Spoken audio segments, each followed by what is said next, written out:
أعوذ بالله من الشيطان الرجيم. بسم الله الرحمن الرحيم. فاستقم كما أمرت ومن تاب معك. صدق الله العظيم. بزرگان محترم، تقریباً 5 گھنٹے مکمل ہو چکے ہیں.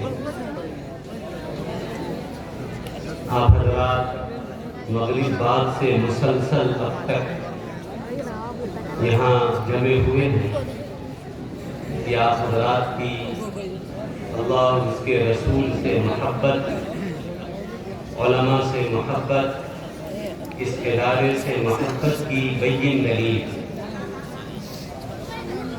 اللہ تعالی اس محبت اور تعلق کو تابع باقی رکھے اور ہم سب کے لیے اس کو نجات کا ذریعہ فرمائے.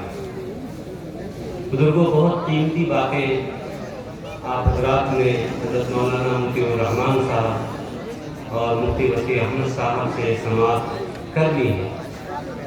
اب ان باتوں کے بعد نہ کچھ کہنے کی ضرورت باقی ہے اور نہ وقت میں اب اس کی گنجائش.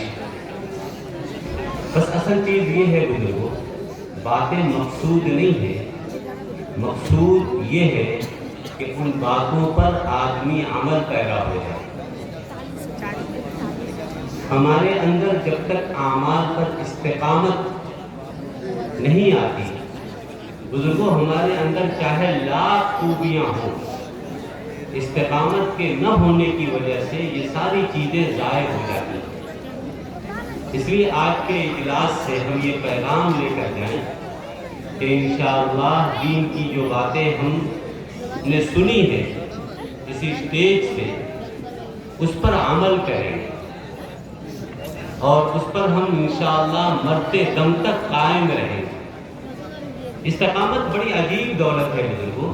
قرآن کریم کی جس آیت کریمہ کا ٹکڑا میں نے ابھی آپ کے سامنے پڑھا، اللہ تعالیٰ نے اس میں اپنے محبوب صلی اللہ علیہ وسلم کو اس کا حکم فرمایا ہے کہ آپ استقامت اپنے اندر پیدا کی. جو حکم میں آپ کو دے رہا ہوں اس پر جم جائے. جمنے کا مطلب کیا ہے بزرگوں؟ کہ اپنی سہولت سے عمل نہ کیجیے بلکہ اللہ کے حکم کو حکم جان کر، حکم مان کر اس پر عمل کیجیے. ہماری اور آپ کی بدنصیبی یہ ہے کہ ہم احکام پر عمل تو کرتے ہیں لیکن اپنے مزاج کے مطابق، اپنی سہولتوں کے مطابق، اپنے تقاضے کے مطابق. طبیعت چاہی تو نوافل کا اہتمام شروع کر دیتے ہیں اور جینا چاہے تو فرض بھی گول کر دیتے ہیں. چنانچہ آپ دیکھیں گے شعبان کا مہینہ چل رہا ہے، 14 شعبان کو عبادت کرنا، 15 کو روزہ رکھنا، بہت زیادہ اس کا درجہ ہے تو نفل کا ہے. ہمارے معاشرے میں اس کا کتنا اہتمام ہوتا ہے، لیکن 5 وقتہ نماز جو فرض ہے اس کی پابندی نہیں ہو پاتی. رمضان کے اندر تراویح پڑھنا سنت ہے، ہم اس کا کتنا اہتمام کرتے ہیں، لیکن پورے سال فجر کی نماز پڑھنا یہ فرض ہے، ہم سے اس کی پابندی نہیں ہو پاتی. اس لیے ضرورت اس بات کی ہے بزرگوں کہ ہم استقامت پیدا کریں. استقامت کے نہ ہونے کی وجہ سے بہت سی خوبیاں انسان کے اندر ہوتے ہوئے بھی انسان کامیاب نہیں ہو پاتا. ایک بہت بڑے بزرگ گزرے ہیں، ان کا ایک واقعہ یاد آ گیا، مختصراً 2 منٹ میں عرض کر کے میں انشاءاللہ اس جلسے کے اختتام کا اعلان کر دوں گا. حضرت سری سقطی بہت بڑے بزرگ گزرے ہیں. ان کے بارے میں لکھا ہے کہ ایک مرتبہ کہیں سفر میں تھے، ایک درخت کے نیچے آرام کر رہے تھے. اچانک وہاں سے ایک آواز آئی، یا سری کن مثلی، اے سری تم میری طرح ہو جاؤ. چونک گئے آواز سن کر، چاروں طرف دیکھا کہ یہ آواز کہاں سے آ رہی ہے. بہت غور کیا، کہیں کوئی آدم نہ آدم ذات، آواز آ کہاں سے رہی. غور کرنے سے ایسا محسوس ہوا کہ یہ آواز درخت سے آ رہی.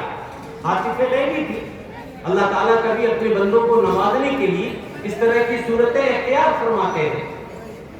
تو ان کو بڑا تعجب ہوا کہ ایک درخت انسان کو نصیحت کر رہا اور یہ کہہ رہا ہے کہ اے سری تم میری طرح ہو جاؤ۔ بھلا درخت کے اندر وہ کون سی خوبی ہے جس سے انسان خالی ہے کہ وہ انسان جو نماز پڑھتا ہے، روزہ رکھتا ہے، حج کرتا ہے، زکوٰۃ دیتا ہے، قرآن کی تلاوت کرتا ہے، نہ جانے کتنے اعمال کرتا ہے، اس کو درخت نصیحت کر رہا ہے کہ تم میری طرح ہو جاؤ۔ کیا مطلب ہے درخت کی طرح ہونے کا؟ تو انہوں نے پلٹ کر سوال کیا کہ کیف اکون مثلک، اے درخت میں تمہاری طرح کیسے ہو سکتا ہوں؟ اس کے لیے مجھے کیا کرنا پڑے گا؟ وہ کون سی خوبی ہے جو مجھے اپنانا ہوگا کہ میں تمہاری طرح ہو جاؤں گا؟ تو پھر آواز آئی کہ میرے اندر جانتے ہو خوبی کیا ہے؟ خوبی میرے اندر یہ ہے کہ ان الذی یرموننی بالاحجار فرمیہم بالاسمار، جو لوگ میرے اوپر ڈھیلا مارتے ہیں، ڈنڈے اچھالتے ہیں، میں ان کے جواب میں پتھر کے بدلے پتھر نہیں مارتا، ڈنڈے کے بدلے ڈنڈا نہیں پھینکتا ان کی طرف، بلکہ جو لوگ میرے اوپر ڈنڈے مارتے ہیں جواب میں انہیں پھل دیا کرتا ہوں۔ جو پتھر چلاتے ہیں ان کو پکا ہوا آم میں دیتا ہوں۔ ان الذی یرموننی بالاحجار فرمیہم بالاسمار، میں ان کو پھل دیتا ہوں۔ میں برائی کا بدلہ برائی سے نہیں دیتا بلکہ برائی کا بدلہ اچھائی سے دیتا ہوں۔ حضرت سری نے سنا تو کہا واقعتاً یہ تو بڑی عجیب بات ہے، اور حقیقت بھی یہی ہے کہ پھلدار درخت پہ اگر آپ ڈنڈے چلائیں تو واپس ادھر سے جواب میں پھل ملتا ہے۔ تو فوراً انہوں نے پلٹ کے سوال کیا کہ تیرے اندر تو بڑی خوبی ہے، لیکن آخر وجہ کیا ہے کہ تمہارا انجام اچھا نہیں؟ پھل تو دیتے ہو لیکن ایک وقت تمہارے اوپر ایسا آتا ہے کہ تمہیں کاٹا جاتا ہے، ٹکڑے ٹکڑے کیے جاتے ہو اور آگ میں ڈال دیے جاتے ہو، جلا دیے جاتے ہو، راکھ بنا دیے جاتے ہو۔ وجہ کیا ہے؟ فَكَيْفَ مَصِيرُكَ إِلَى النَّارِ، پھر کیا وجہ ہے کہ تم آگ کے حوالے کر دیے جاتے ہو، جلا دیے جاتے ہو، ٹکڑے ٹکڑے کر دیے جاتے ہو؟ اتنی ساری خوبی کے باوجود یہ برا انجام تمہارا کیوں؟ اس نے جو جواب دیا جن کو اس جواب سے ہم سبق حاصل کریں۔ درخت نے کہا کہ جانتے ہو اتنی بڑی خوبی کے باوجود میرے اندر خامی یہ ہے کہ میرے اندر استقامت نہیں ہے، میں ایک حالت پہ کھڑا نہیں رہتا ہوں، میری شاخیں جو ہیں وہ طاقت کی پجاری ہے، جدھر کی ہوا چلی ادھر جھک جاتی ہے، جس کی سرکار بنی اس کی بولی بولنا شروع کر دیتی، کبھی ادھر جھکتی ہیں کبھی ادھر جھکتی ہیں، ایک جگہ قائم نہیں رہتی، یعنی ان کے اندر استقامت نہیں ہے، میری ٹہنیوں کے اندر میرے پتوں کے اندر استقامت نہیں ہے، ایک مقام پر جم کے رہنے کی صلاحیت ان کے اندر نہیں ہے۔ فرمایا امیل الی الہوا ہاکذا وہاکذا، کہ میں ہوا کے دوش پر اپنے رخ کو بدلتا رہتا ہوں، کبھی ادھر جھک گیا کبھی ادھر جھک گیا، استقامت کے نہ ہونے کی وجہ سے میرا یہ انجام ہے۔ بزرگوں استقامت بڑی عجیب چیز ہے، بہت قیمتی شے ہے، اس لیے آپ حضرات سے میری یہ درخواست ہے کہ ہم سب یہ نیت کریں کہ دین کی باتیں جتنی ہم جانتے ہیں صرف اس کو جانیں گے نہیں بلکہ اس پر عمل بھی کریں گے۔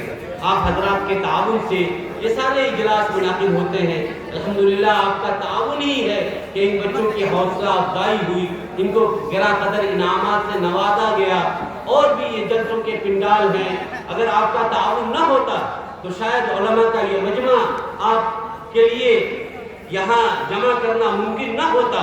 یقیناً یہ سب کچھ آپ کے تعاون سے ہوا ہے، اس اجلاس کی کامیابی بھی آپ کی یہاں موجودگی کی بنیاد پر ممکن ہو سکی ہے۔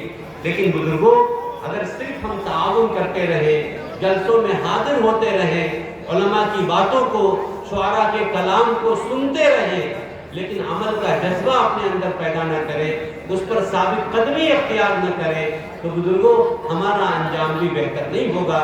ہم اگر یہ چاہتے ہیں کہ ہمارا یہ تعاون کل قیامت میں کام آئے، نجات کا ذریعہ بنے، تو اس کے لیے ضروری یہ ہے کہ ہم باتوں کو صرف سنیں نہیں بلکہ ان پر عمل کرنے کا جذبہ بھی اپنے اندر پیدا کریں، خود اپنی ذات سے بھی ان پر عمل کریں، اور دوسروں تک بھی ان کو پہنچائیں.